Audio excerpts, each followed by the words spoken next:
So why do we need these two lines? Yeah. Well, so if I'm calculating a test, right, if I want the average, the way you do it is, hey, someone clean my whiteboard. That's the cleanest it's ever been. Doesn't squeak anymore. So, Adam, give me 2 test scores. 30. And 15. wow. Whoa. Jack, give me 2. 90, 92. Soren, give me 2. 100 and 98. All right. So,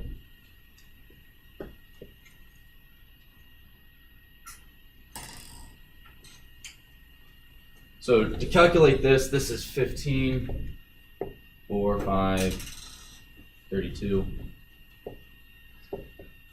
425 divided by what would give me the test average? Divided by 6, which is,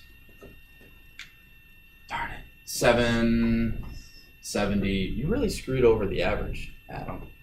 Those.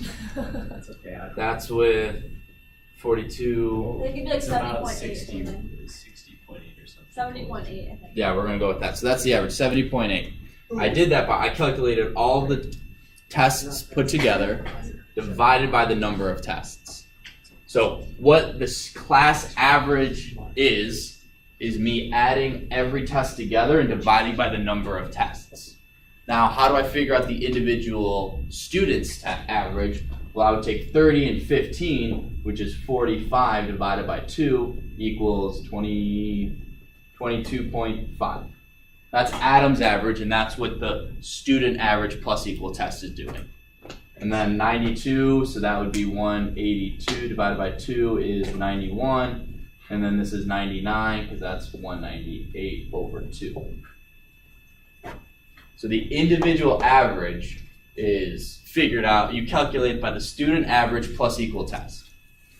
That does this part, that gets you this number. The student average, the test divided by, or like the scores of the test added divided by the number of tests. Correct.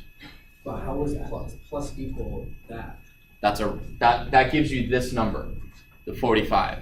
Plus equal is a shortcut for test equals test plus old test. Were you here for you remember the wallet example, right? It's a running total. That's all we're doing. We have to calculate the total score, then divide it by the number of tests. So that's not the student average. No, Then why student average? because that's what I named it. Which, you're bringing up a good point. You guys need to name your variables what they actually represent. Does my student average actually represent my student average? Yeah. Does not. No. What does it represent? It represents, this score represents the total number of points a student took. Why would you confuse it like that? Because in my head, that's how it worked. But not in my head. No. Okay. Let's go back and fix it. Let's rewrite the code so that you guys, No, it's not. I No. understand what you're doing. I'm just saying. no. Could we go So- over the quiz after this? What? The quiz, the old quiz. No. Yeah, why not? So student average should be student, what would you name the total number of points per test for each kid? Points per student. I don't like Points underscores. student. I don't really like underscores. Total points per student? Just points for point per student. That looks way worse than this. No, no. Underscores. The underscores are good. I want to die on You need the underscore. So, and then this would be total points per class. Okay? So now we're going to do total points per student is we're going to copy this.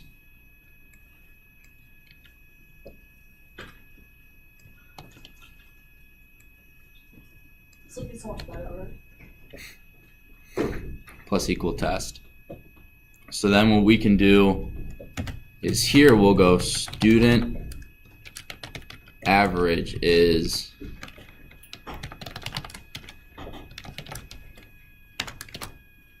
and then we'll just put student average. One quick question. Yep. I don't see where the input is for what you got on the tests. Where is that again? Right here.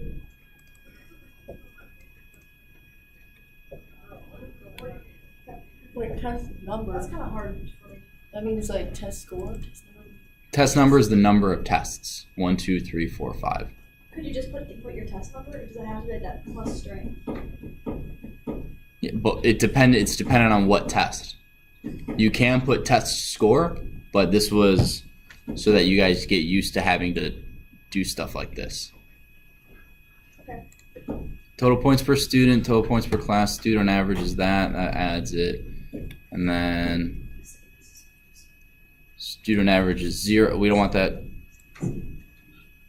Total class per student, and then we're gonna do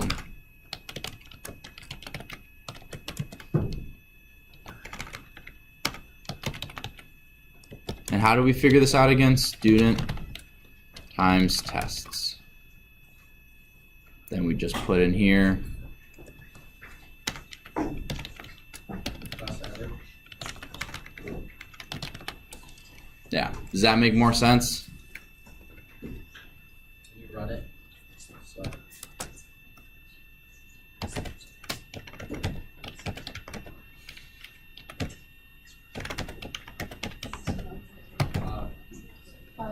Oh, Okay.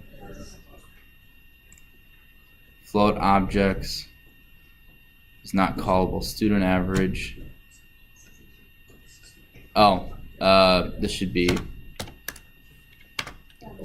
total points per student divided by test. Yeah, okay.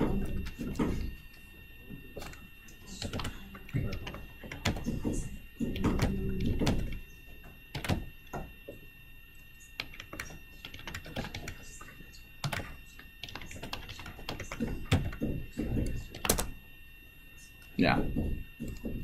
And then you would just format this.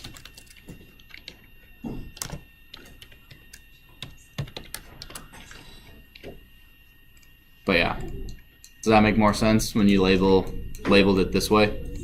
Yeah. Okay. Yeah, that might have been that's a good reason why you need to name your variables exactly what they are and not because if someone else were to look at my code and not understand what it is, what other way could I have done instead of rewriting the code? What could I have done? Michael. You could have just added like this equals a new variable. Yeah, I could have Like put right after you said that. I could put comments and this is total number of points.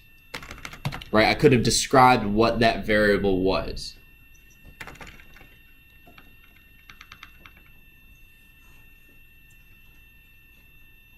So what do you guys think? Ready for the next There's no quiz? way I'd have. Yeah, I could do that on my phone. I get it, but like I just can't seem to recall it. Alright, does anyone know when this class is over? Sure, it's probably 24. No, I think it's a little bit 6-minute later. passing period before. I think these classes are a little What bit day is shorter. today? Thursday? Yeah. Oh, yeah, but it'll be your Block. it ends at 1:29. Oh, okay, cool. Still got over a half hour. Alright, boys. Alright, so what was I about to do? Break time. Video. Yeah, do a short break time and then you guys will was it not oh no, it was recording my voice.